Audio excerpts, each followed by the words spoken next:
안녕하세요. 이현우 작가입니다. 지금 부동산 시장은 가격뿐만 아니라 모든 것이 비정상적인 상황입니다. 아파트 호가만 치솟고 실거래는 거의 없습니다. 사는 사람은 없는데 파는 사람만 가격을 계속 올리는 비정상적인 상황입니다. 이대로 가면은 인구 절벽이 더 심해지면서 아파트와 상가는 엄청난 공실이 날 것입니다. 사실 돈 없으면은 집 안 사고 돈을 모아서 형편에 맞는 집을 사는 것이 정상입니다. 얼마 전까지 대출을 너무 쉽게 받을 수 있어서 다들 무뎌진 것뿐이지만 영끌에 집을 산다는 것은 정말 위험한 일입니다. 아무튼 그동안 대출로 돌려 막아온 부동산도 상급지부터 서서히 무너지고 있는데요. 그래서 오늘은 그 상황을 알아보겠습니다. 먼저 거래를 하나 보시겠습니다. 지금 신반포 4차에서 15억 가까이 폭락한 거래가 나왔습니다. 신반포 4차는 서초구에 있고 한강도 엄청 가깝기 때문에 말이 필요 없는 상급지입니다. 근데 보시면은 2025년 9월에 55억 찍었던 가격이 딱 2달 뒤에 40억 500만으로 떨어졌습니다. 물론 9월에 55억 신고가는 아직 등기되지 않았습니다. 그리고 이 거래는 중개사를 통한 정상적인 거래로 편법으로 상속을 하기 위한 거래는 아닙니다. 폭락 거래 가져오면은 자꾸 편법 상속 거래다 이렇게 우기시는 분들 많은데 신고가 취소 이야기하면은 아무런 반박도 못하고 도망가기 바쁩니다. 아무튼 10월 15일 대책 이후에 무려 15억이 폭락했습니다. 보통 이런 상급지는 조정이 와도 제일 늦게 빠지고 빠져도 낙폭이 적어야 정상입니다. 근데 지금은 반대입니다. 상급지가 먼저 무너지고 그 속도도 굉장히 빠릅니다. 초영끌이던지 전세를 끼고 갭투기한 투기꾼이 급매로 던진 듯 합니다.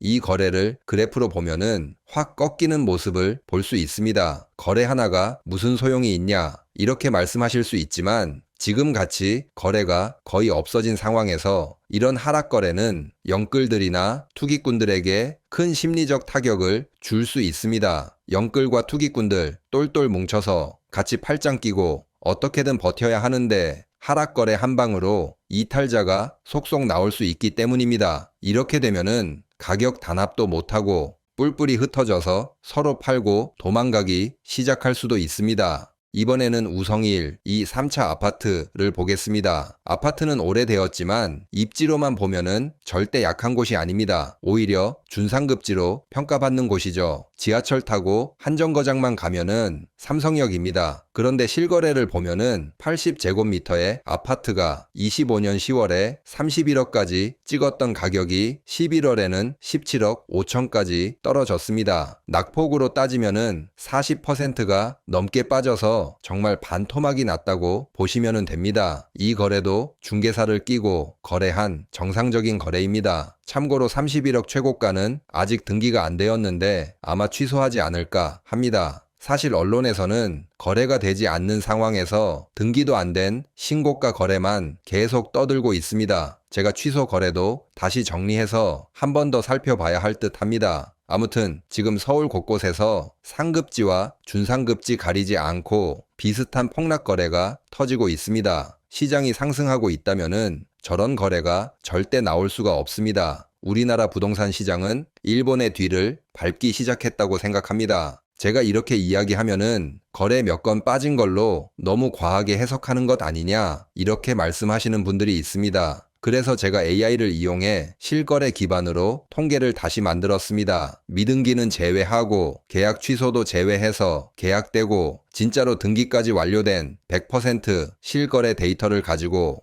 AI를 이용해 통계를 만들어 보았습니다. 보시는 그래프는 서울의 실거래 통계입니다. 보시면은 계속 떨어지고 있습니다. 단발성도 아니고 일시적 조정도 아닙니다. 그냥 계속 하락하고 있습니다. 2025년 1월을 기준으로 중간중간 약간의 반등은 있었지만 하락 추세가 계속 이어지고 있습니다. 아까 보셨던 15억 폭락, 13억 폭락 거래가 절대 예외적인 거래가 아니라는 것입니다. 시장이 전체적으로 아래쪽으로 방향을 잡았다고 볼 수 있습니다. 올라가는 것은 호가밖에 없습니다. 비교를 해보려고 같은 방식으로 미등기와 계약이 해지된 거래를 모두 포함해서 서울 아파트 통계를 다시 만들어 보았습니다. 미등기와 계약이 해지된 거래를 포함하면은 서울 아파트는 하락은 아니고 약보합과 강보합을 왔다 갔다 하는 추세로 나옵니다. 부동산 선동 유튜버들과 언론들은 약보합 때는 상승세 둔화 이렇게 이야기하고 강보합 때는 폭등이다 이렇게 이야기하고 있습니다. 물론 부동산원 통계는 동네 부동산에 전화해서 시세를 반영하니 호가도 포함되었기에 상승하는 것처럼 나옵니다. 아무튼 미등기나 계약 해지가 다 포함이 돼도 이 정도밖에 되지 않는다는 것은 새로운 매수 세력들이 정말 없다는 것을 뜻합니다. 사람들에게 폭등한다고 겁을 주고 지금 아니면 또 못 산다 선동을 해도 그렇던지 말던지 하는 상황이 되었습니다.